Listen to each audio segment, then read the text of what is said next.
ગુજરાતી ભાષામાં સે તાજા સમાચાર, દૈનિક અપડેટ્સ, હાલની ઘટનાઓ. હમણાં જ સબસ્ક્રાઇબ કરો અને નવા સમાચાર પામો. વાવથરા જિલ્લાના થરા કિયાલા રોડ રિનોવેશન વિવાદ. રોડ ઊંચો થતા રહેણાંક વિસ્તારોમાં પાણી ભરાવાની ભીતિ. થરા તથા કિયાલા ગામને જોડતા માર્ગના ચાલી રહેલા રિનોવેશન કામને લઈ સ્થાનિક રહેવાસીઓમાં ચિંતા અને અસંતોષ જોવા મળી રહ્યો છે. ગ્રામજનોના જણાવ્યા મુજબ માર્ગની ઊંચાઈ વધારવામાં આવતા વરસાદી પાણીના નિકાલની સમસ્યા સર્જાઈ શકે છે, જે કારણે આસપાસના રહેણાંક વિસ્તારોમાં પાણી ભરાવાનો ખતરો ઊભો થયો છે. સ્થાનિકોના આક્ષેપ મુજબ માત્ર 5 દિવસ પહેલા પડેલ સામાન્ય વરસાદ દરમિયાન જ રોડની બાજુમાં આવેલા અનેકો ઘરોમાં વરસાદી પાણી ઘૂસી જતા લોકોને ભારે હાલાકીનો સામનો કરવો પડ્યો. હવે જો ચોમાસામાં ભારે વરસાદ પડશે તો સ્થિતિ વધુ ગંભીર બનવાની આશંકા વ્યક્ત કરવામાં આવી રહી છે. ગ્રામજનોએ જણાવ્યું કે રોડનું કામ શરૂ કરાતા પહેલા વરસાદી પાણીના યોગ્ય નિકાલ માટે આયોજન કરવામાં આવ્યું નથી. રોડની ઊંચાઈ વધારવાના કારણે પાણીનો પ્રવાહ સીધો રહેણાંક વિસ્તારો તરફ વળતો હોવાનું તેઓ જણાવી રહ્યા છે. રહીશોએ સંબંધિત વિભાગ અને તંત્ર સમક્ષ રજૂઆત કરી રોડની ડિઝાઇન તથા ડ્રેનેજ વ્યવસ્થાની તાત્કાલિક સમીક્ષા કરવાની માંગ કરી છે.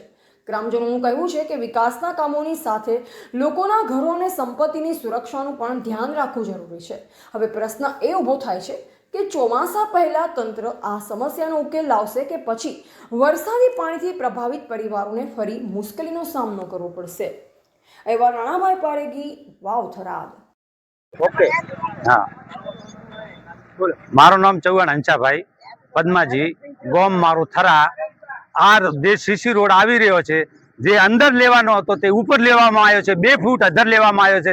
જે નીચો રોડ હતો છતાંય પાણી આવતું હતું, અમારા ઘરમાં પેસી જતું હતું. તો 2 ફૂટ અંદર ઉપર આવે તો અમારે આ પબ્લિકને જવું ક્યાં? જે ગામમાં રહે છે અત્યારે અમારે કોઈ ખેતરમાં કોઈ રહેવાની કોઈ વ્યવસ્થા હે નહીં, કે નથી કોઈ અમારે પ્લોટ. અમારું અનાજ, અમારું જે ખેતરનું ધાન આ લાવવું ક્યાં? કઈ રીતે? ન સાધન આવી શકે, ન અંદરથી બહાર આવી શકે. આવી પરિસ્થિતિ છે. આ રસ્તો તાત્કાલિક બંધ કરવો જોઈએ અને એને નીચા સ્તરમાં લેવો જોઈએ, ઊંચાણ કરવો જોઈએ નહીં. આ અમારી માંગ છે અને છતાંય જો માંગ પૂરી નહીં કરે તો અમે કલેક્ટર ઓફિસે આંદોલન કરીશું. ઓકે, મારું નામ મુકેશ પ્રજાપતિ. હાલમાં રોડ સીસી રોડ થઈ રહ્યો છે. એ 2 ફૂટ અધર આવે છે. હાલમાં અમારા ઘરમાં હમણાં વચમાં થોડો વરસાદ આવ્યો તો ઘરમાં પાણી ઘૂસે છે. હાલમાં 2 ફૂટ અધર આવે ત્યાંથી ડબલ પાણી અંદર જાય. મેં બીજું કોઈ પરિસ્થિતિ આ રોડ નીચે લેવાની વિનંતી ડિપ્યુટી સાહેબને બધાને પંચાયત મેં રિક્વેસ્ટ કરી હતી. એના કહેવામાં આવ્યું અમારામાં આવતું નથી. તમારી રીતે તમે ઘરના કે ભૂંગળા નોખી શકો છો, અમારામાં આવતું નથી. શું માંગ છે તમારી? અમારી માંગ નીચે લેવાનો રસ્તાની માંગ છે. મારું નામ બબાભાઈ રબારી. અમારા દર્દીવાસ, રબારીવાસ, બ્રાહ્મણવાસ, નાઈવાસ, સુથારવાસ આ બધાને પાણીનો ભરાવ થાય એના કારણે બધાના ઘરમાં પાણી વળે છે. એના કારણે અમે પંચાયતને કીધું કે એ અમારા અંદરમાં આવતું નથી. નાળું મેલે ભલે કોઈ બી આ રોડવાળા ગમે તે આગળ કલેક્ટર સાહેબને અમે રજૂઆત કરીએ કે આ પાણીની કોઈક સુવિધા કરી આલે. અમારે પાણી ગરમ વળે, 3-3 ફૂટ અંદર પાણી અમારે પાછું વળે. આટલું અમારે કેવું. બોલો. અમારે ઘર નજીક આવી જાય, રોડ નજીક આવ્યો હોય, પાણી ભરાઈ જાય. પહેલે ઝોપે આવ્યું થોડો વરસાદ થી અને એનો નિકાલ લાવો. હાલમાં 2 ફૂટ જતા એટલે હાલ 2 ફૂટ ન રહે તો અમારે ઘરે બાર નેરું હારે નથી, એટલું પાણી આવશે. ખાવાનું કેવી રીતે બનાવવાનું? તમારું નામ? દીપાજી પ્રજાપતિ.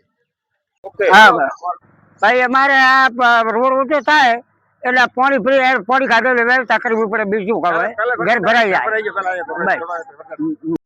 બોલો. પ્રજાપતિ સંપાબેન, થરા ગામના. હમણાં વરસાદ થોડો આવ્યો, ઘર ભરાઈ ગયા. તમારે રહેવું છો હાલ મેં રોડ અધર મત લેતો, ખાઈએ મેલો, તમારા કરનાળા મેલો. અમારે રહેવું છો, અમારે રહેવાનું રહે નહીં. આ ગામ ને એટલું રહેવાનું અને પાણી કાઢવાની વ્યવસ્થા કરીને પણ તમારો રોડ બનાવો.